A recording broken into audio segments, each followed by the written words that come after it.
Today I'm going to talk about roles on teams, specifically CSGO, and how I generally model them, or what are the ways I model them. There's a bunch of different ways I try to study teams. In this specific instance, what I do is I use like the basic Dota 2 notation, which is like 1 through 5. So 1 is the superstar player, 2 is like the secondary star, 3 is like the play. 3 is either like the playmaker or possibly like third star, and then 4 and 5 are the support players, and then generally with 4 being more prioritized over 5. And generally the way the notation works out is it's based off of gold priority. So whoever gets the most gold is 1. Whoever gets the second most gold is 2. Third, 3. Fourth, 4. 5. Fifth. So a very strict example of this would be like IG in the current era, where Burning is the 1 because he's like this superstar player, and then OP is the 2 because he's like the secondary star of the team, or sometimes it's reversed depending on how they want to play it, depending on their like their strategy. So it could like change the farm to based around OP or Burning, but generally those are the 2-star players. XXS is the 3rd player, and he's not necessarily like a consistent star player you depend on, but he's a player who can have big impact on the game and like makes and can sometimes make the game changing play to win the game for the team. Bobica is the 4, and he's like the playmaking like space creator for the team. And then 5th is Q, who's the leader of the team, and he generally plays for the team. He like drafts in such a way as to help the other team. He does all the wards, stuff like that. And the way I think about it is a similar way in Counter-Strike, because in Counter-Strike there's like a limited amount of resources, and when I mean by resources, I don't mean like gold. I mean position, roles that you can take on any particular map. So what happens is you generally give your best players priority, so that's why they generally give best players priority, so they have the highest chance of basically shooting heads, or another way to look at it is they have the highest chance of putting on the best performance possible. So that's why you have to give them the right roles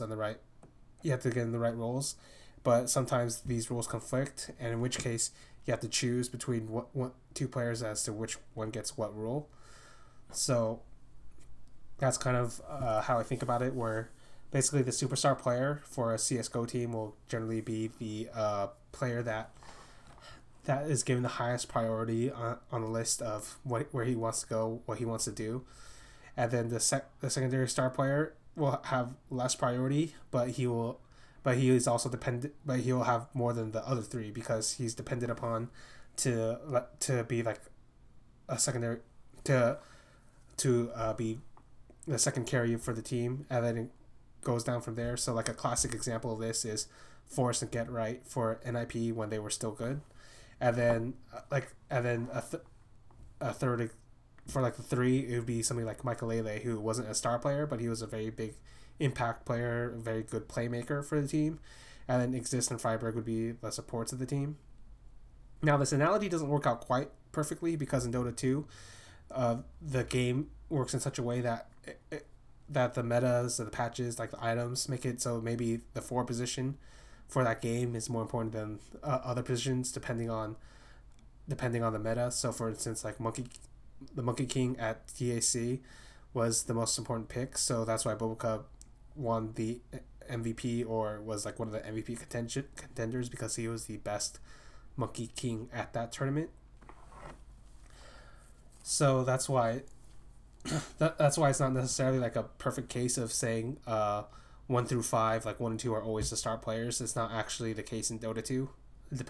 It very much depends on the player style, and that's kind of why I use this system, is because it's fairly ambiguous, and it's up to the spectator to understand what it is that's happening, and why the players are playing, and how the players are winning, or how the team functions, or how like the overall like strategic thought works for a particular team. So I'll go over a few examples later, but the reason I'm bringing this up is generally because CSGO, even though it's like a simpler game in the fact that there's less outside information you need to play this game, to understand or watch this game. So, for instance, in Dota 2, there's like hundreds of heroes, hundreds of items, and then a whole slew of like miniature interactions in between all of those different things. Whereas in CS:GO, it's just five guys, five guns, and then you play the map, and you plant the bomb. You play the map, you kill people, you plant the bomb, and then maybe you defend the retake, or maybe you don't, something like that. Despite the fact that it's simpler in that way, what ends up happening is, because there's a lot less information, there's a lot less strict guidelines, so to speak. So for instance, in like Overwatch, it's pretty clear who the star player is, because the star player is like the player everybody will cater to in order to like win the game. So for instance, like, it's not always the case, but if you're just like watching Overwatch casually, the best player on the team will usually either be the Tracer player or the Genji player, because both of those heroes are the like are the playmakers of the team. They're like the people that all the resources are generally catered around. But like I said, it's not necessarily the case, especially because that particular game is pretty young, and there have already been multiple cases where the tank players and the support players are the critical reasons why the team is better. And for instance, like Lunatic High, which is the best team in the world, I think their best player is a tank player with Miro, and their second best player is like a support player. So it doesn't really work out necessarily that way. So I'm still undecided as to how I want to think about that game. But back to CSGO. So the general reason I'm bringing this up is because the roles and positions of any particular player is fairly ambiguous. So the only reason people use star players, support players, or general roles like the op role, the in-game leader role, the lurk role, the entry role, stuff like this, is because it's just shorthand for what they generally do. It's not things that they have to do or things that they will do every single game. So, for instance, let's say Shiki in Dota 2. I'm thinking about him because he came back. But basically, his role in Dota 2 was Lina mid. Like, that's literally his best option. That is who he was as a player. I don't know about now. Whereas you look at somebody like Taco, and he's like, yeah, his main role is entry, but he also lurks. He also like does anchor. He also like anchor sites. He does a bunch of different things. Like he gathers information. He scouts for the team. Sometimes he's a space creator. So even though we call him the entry role, that doesn't necessarily like cover everything he does, because he does a lot of different roles. He does a lot of different roles. He plays a lot of different positions depending on what the team wants from him at any particular time. So that's why I've been using this 1 through 5 role, because it's not based off of like what they specifically do necessarily. It's more based off of who gets the most priority within the team to do what they want. And another way to look, and I also look at it in a different way, as it's not just priority, it can also just be performance. So for instance, like I could just like rate how much impact or how good a player is for their team based off of their performance. So for instance, in a general case, when you look at Astralis, the guy you want as your superstar player is Device. The second star player, Kirby. The third will generally be Dupree, and then you have Zitnix and Glaive. But you've already seen it, like multiple examples where like maybe Zitnix, even though he plays like in my system he'd be playing like the 4 role, because he doesn't have any like priority over the other players as to what spots he gets to play. Instead, he plays like the supportive role, but he could play the 4 role, but his performance could be like at the 1 role sometimes, where he's like the MVP of that tournament of the tournament, or he's like the best player in the game. So that's kind of why I use it, because it's like that's why you can That's why like I kind of split up between the difference between priority and then like the performance they give out. And it gets even more confusing because all right, so another rule, think it was like Steele called it like there's generally like the star rule and then there's like a bitch rule. And what he meant, I think what he meant by that was basically they're like roles where they there's specific roles on every map where it's easier to get frags. So the rest of the so generally like the star players are where you want to put them in those particular roles, like maybe second entry or third entry, or you want the op, or you give them the op, or stuff like this. Whereas like the hard roles would be like CT position, drop, hold drop on cobble, or the entry fragger is generally considered a hard role, or like basically the anchor or like the angle holder, or it's basically is another way to look at it, where like those are like the hard rules, or those like the boring rules. Those are the rules people don't necessarily want to play. That's generally like the difference, but like I said, it's ambiguous because what I just named, like all these positions, like Cold Zero is often like called like a support player, but he's also the superstar player of his team because his very specific style allows him to carry from that position where others can't do it.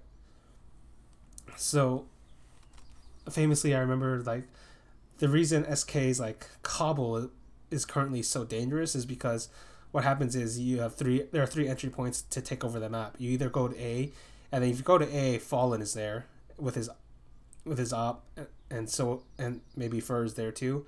If you go to drop, which is generally like generally it should be favored for T's to go in there and take it without too much difficulty with utility, but like Cold Zero's there, and then Cold Zero might just kill all of you. And then if you go to the like B plat, there's like Phelps and there's Taco, so it's like very difficult that's also like a very difficult proposition to take. So that's why you generally don't want them to get, you generally don't want that team to allow, you generally don't want SK to get the money to get the double op set up, because if that happens, it basically lock down the entire like CD side, and it becomes very hard to take it back. So basically, where was I?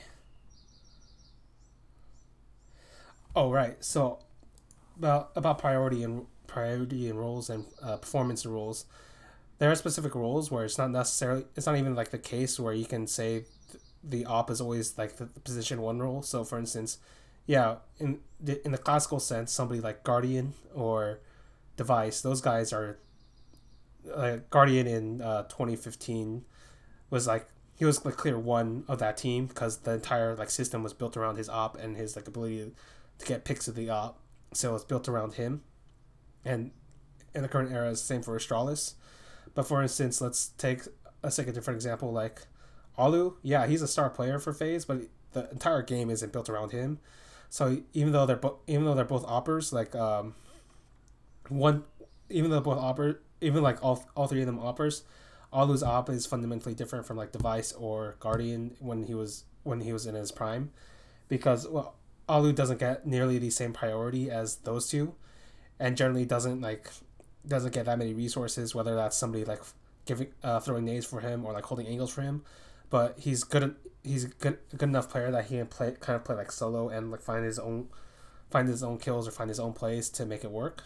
So in that particular like phase system, I probably put him in like the priority role is like a 3, even though like his performance could be like 2 or 3 generally for that team, where like he's like a second or third star for the team.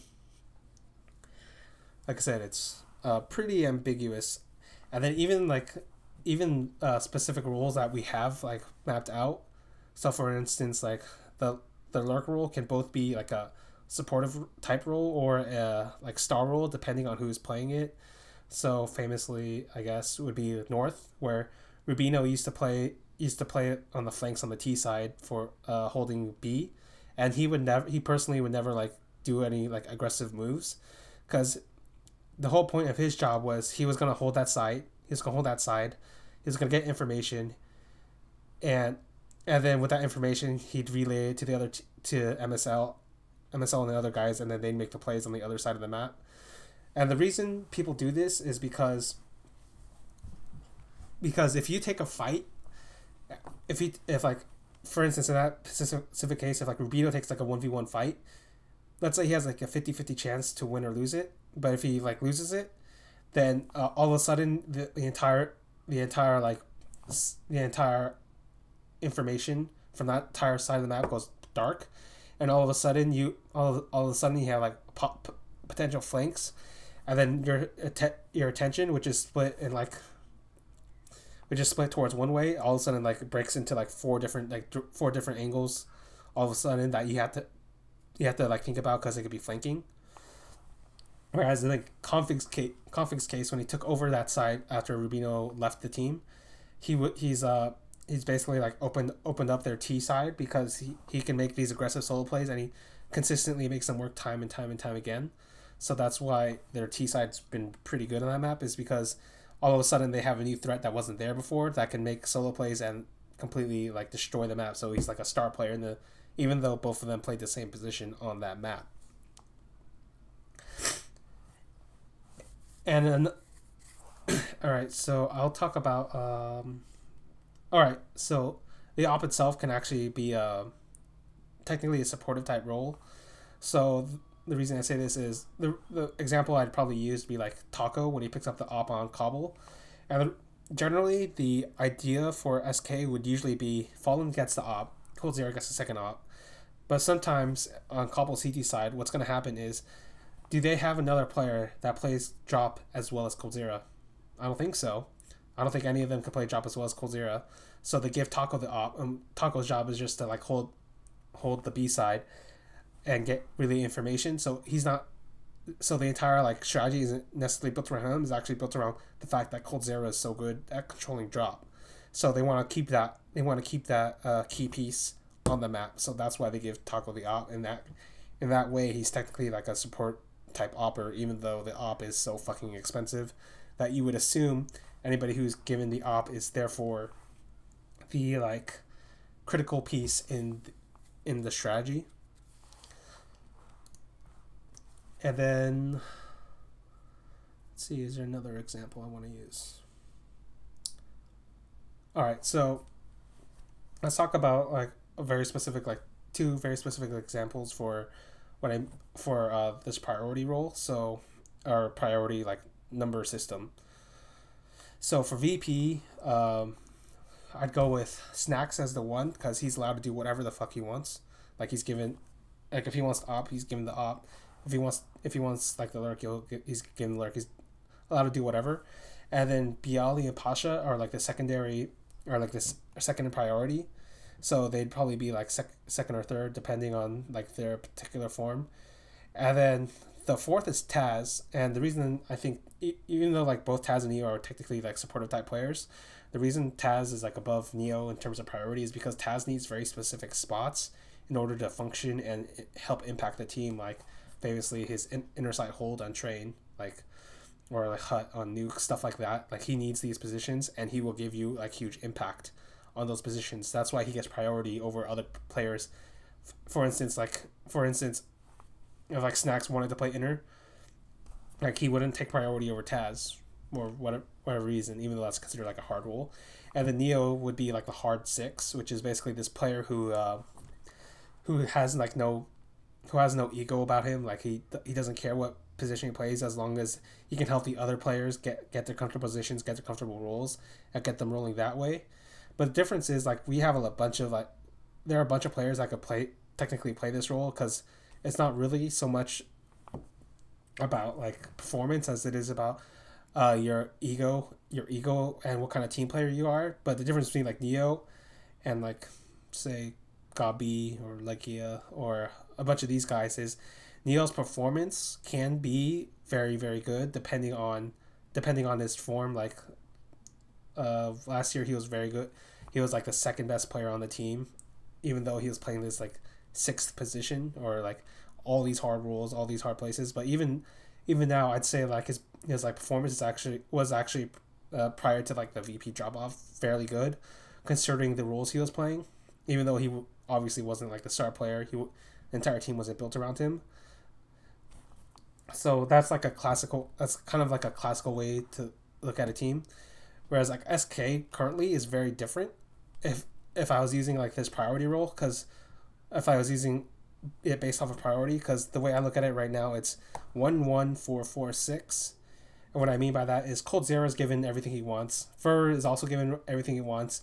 And the reason they're allowed to have like two position one rules, I guess, is because those two players, they're both superstar players, and they both play such disparate styles from each other that almost nothing conflicts between the two of them.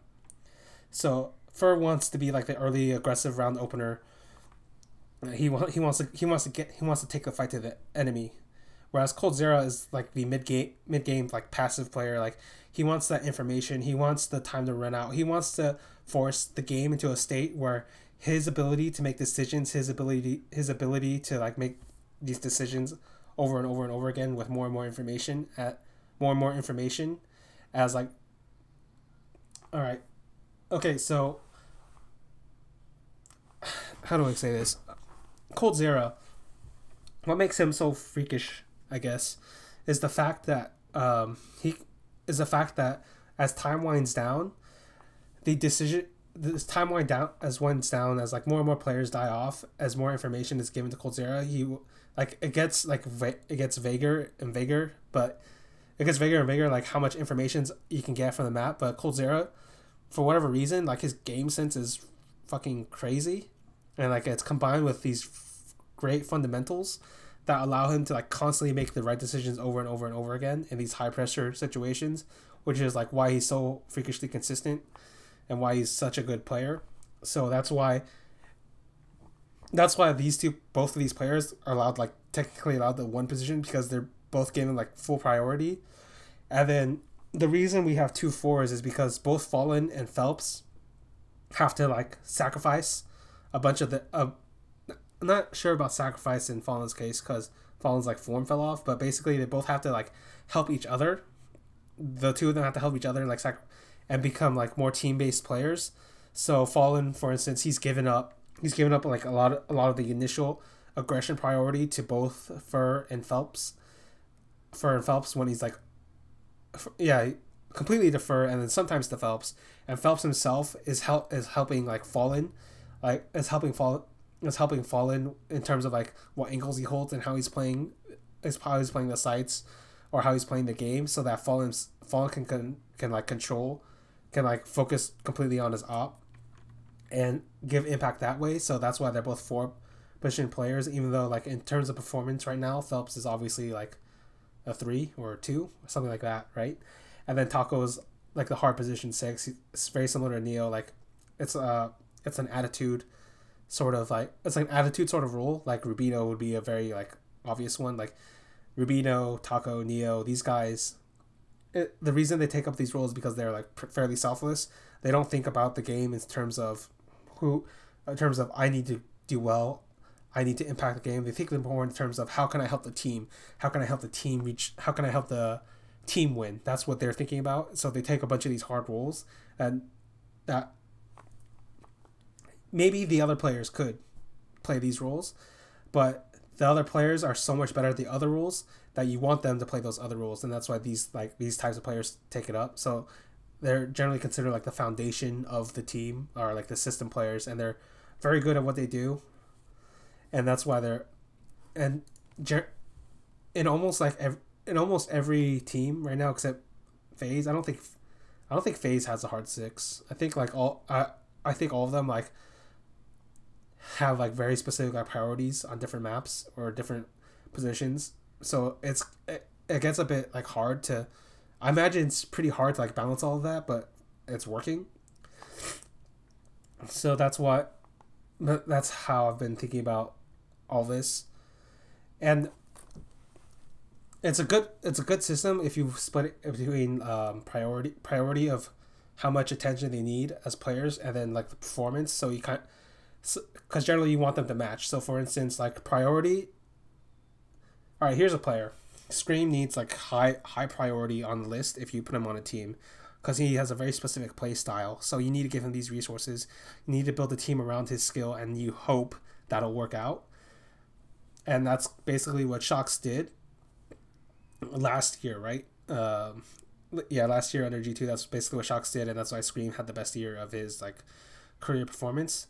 But you go into this year, and then you have Shox, Kenny S, MBK, Apex, Body, these 5 players, and basically what's happening is you've already filled the brim with like talent if when you have both Shox and Kenny S.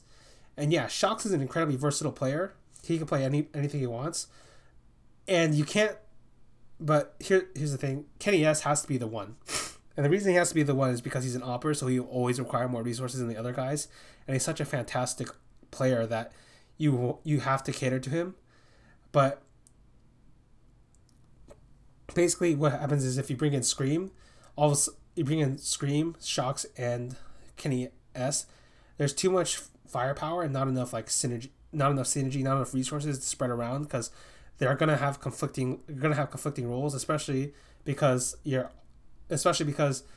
need specific roles for the other players on your supportive side, because even though they're supposed to help facilitate the team, they themselves also need very specific positions to help impact the game. MBK might be a very versatile player, and perhaps he could do it, but he can't help both Kenny S and he can't help both Kenny S and Scream at the same time. And Apex is another supportive type player. And so is Body. So I'm guessing the way they wanted to do this was Kenny S will always be the hard one. He will always be given priority because he's such a great op that I don't know why you would ever not do it. But for Shox, since he's such a high skill player and such a highly versatile player, maybe they want to move him around. Maybe they want to move him around every once in a while, make him play different positions, different roles. But in which case, it's impossible to do it if you have Scream on the team, because Scream needs a very specific style, and which would force Shox into a very specific style because there's only so many roles and positions you could take. And maybe that's why they were thinking they wanted more versatility with having Body, Apex, and MBK instead of Scream and two of those three, right? And then finally another way to think about the system is it's pretty decent at figuring out if something is going wrong with if there's something off about balance of the team or performance of the team.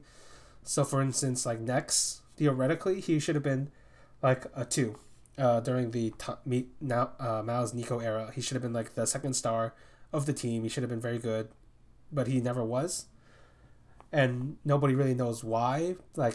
We theorize maybe it's because Gabi knew how to use Nex in a way that the others were unable to.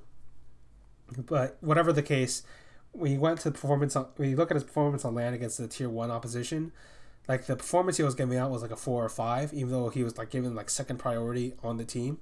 So if you look at it that way, and you see it happen months and months and months, you know for certain something needs to change there. And all right, another example would be AZ currently on North. When we look at AZ's career, when he was given the most priority on Dignitas, that was when he was a true superstar player, when the entire team system was built around him. And in this current system, he's pretty good. He's pretty good.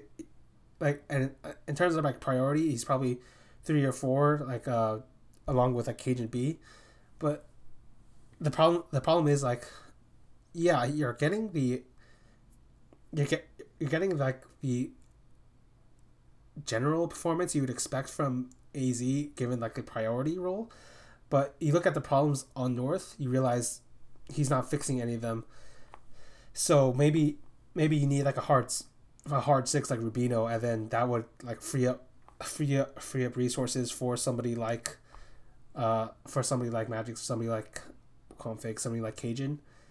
Though it's not necessarily true. It's not necessarily true, and that's kind of the weakness of this model. So I don't really use it for something like this, because really the problem with that current North roster is their CT sides are bad, and they don't really have a good player who can play the hard roles on CT side. They did have one in Rubino, but he's gone, and I don't think there's a easy replacement right now for North, and that's why they're kind of suffering. So closing thoughts is This is basically how one of the ways I model teams and systems within teams. But the critical thing to remember is because there's no strict guidelines in CS, there's no definitive role you have to play for any player. That's probably why that triggers like Moses so much about the whole support thing. Because there's no like specific role, you have none of these like roles I've named, or none of these numbers named, like none of them are particularly hard or fast.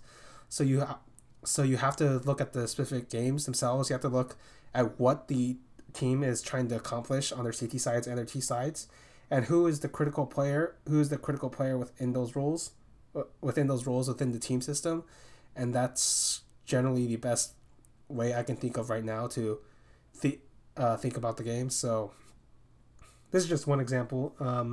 Not sure if it was that useful or not, but is currently how I think about it. Later.